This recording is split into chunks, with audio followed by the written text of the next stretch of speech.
Здравейте, казвам се Пенчо Пълнов, регионален менеджер за зеленчуковите култури на България във фирма Синджента.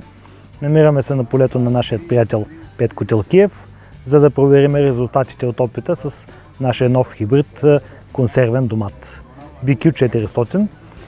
На полето се наблюдава отлично развитие на вегетативната маса, много добро лесно покритие на плодовете, което осигурява по-пълно наливане и съответно по-високи добиви, което ще установим естествено след като комбайна мине и отчете резултатите от прибирането.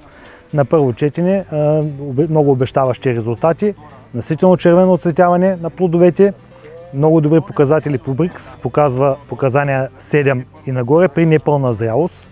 В момента, в който постигне пълна зрялост, вярваме, че те ще бъдат дори по-високи.